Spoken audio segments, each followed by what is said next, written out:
Ar ir tau teko 10 klasėje jaustis, jog tu nežinai, ką tu nori mokintis, ką tu nori studijuoti ir kuo tu nori būti, o aplink tave jau visi viską žino? Tai lygiai tokioje pačioje situacijoje buvau ir aš. Sveiki, aš esu Monika ir šiandien jums papasakosiu būtent apie tai, kaip prasidėjo mano fotografijos kelionė. Ir viskas realiai prasidėjo nuo pat mano vaikystės. Visą laiką svajojau būti žirgininkė, tačiau mane tėvai atkalbėjo nuo to, sakydami, kad iš to nepragyvensi, iš to neužsidirbsi. Ir visą laiką buvo siūlymas, kad aš būsiu veterinarė. Tačiau manęs niekada netraukė ta veterinarija, nes visą laiką būdavo man skaudu matyti, kaip gyvūnas serga, ar yra sužeistas, ar netgi jų pačios mirtis. Tai kažkaip tas jų atkalbėjimas mane patraukė link kito kelio. Ir atėjus 10 klasiai, kai reikia jau rinktis, kokius egzaminus 12 klasėje laikysi, tai kažkaip tai pradėjau jau stresą, kad visgi aš nežinau dar, kuo aš noriu būti, ką aš noriu daryti. Tai pradėjau naršyti po visas kolegijas, universitetus esančius Lietuvoje. Ir kažkaip visai netyčia užkliuvo akis už Kauno kolegijos menų fakulteto esančio fotografijos studijų.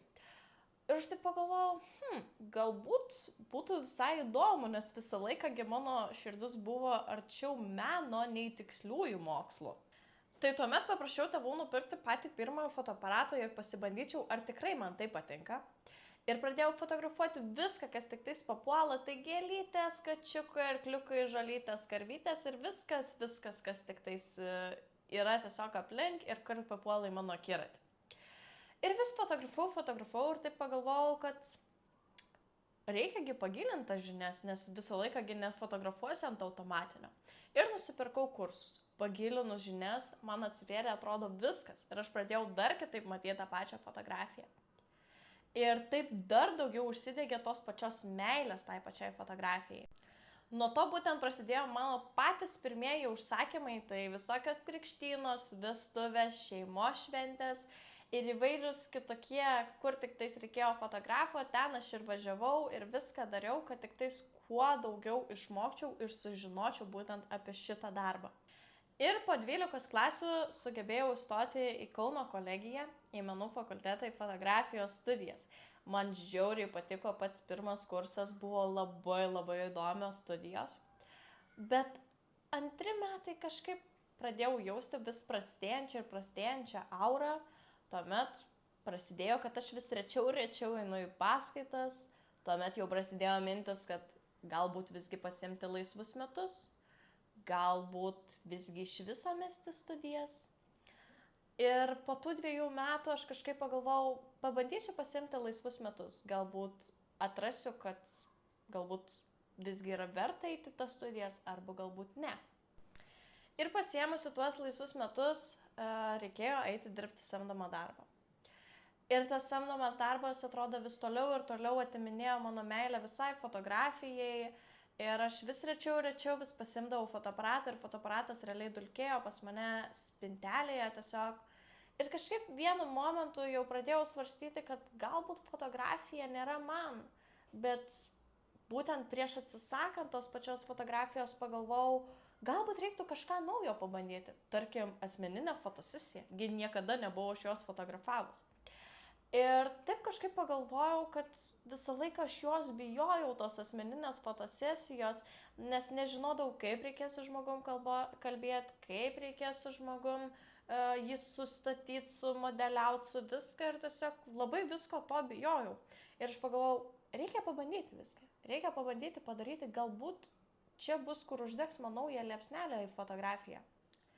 Ir tuomet pasikviečiau savo draugę, tai pačiai pirmai asmeniniai fotosesijai ir ją sufotografavau. Ir mane taip nustebino jo žodžiai, kad jinai dar niekada nebuvo tokia graži, kad jinai taip nesijautė moteriškai.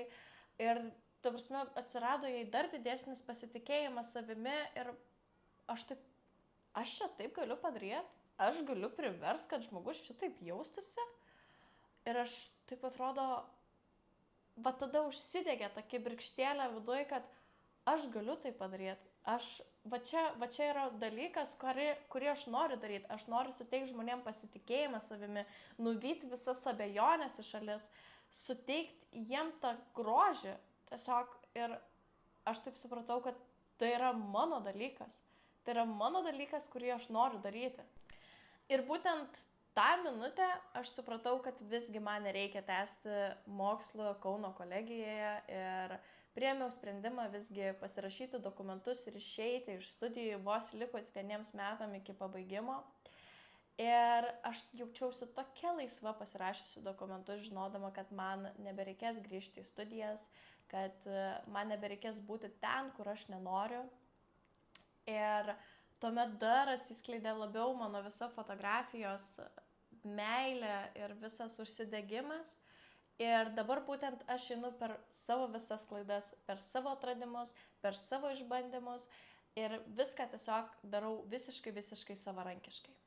Tai būtent čia yra mano fotografijos istorija. Būtent taip jinai prasidėjo ir būtent taip jinai einasi. O kokia yra tavo istorija? Gali ją pasidalinti komentaruose, papasakoti, galbūt susiduri su savo karjeros kažkokiais iššūkiais, galbūt nori pasidžiaugti sėkmėmis, nuoskaudomis, pasidalinti, galbūt reikia patarimų. Tai drąsiai gali parašyti ją į komentarus.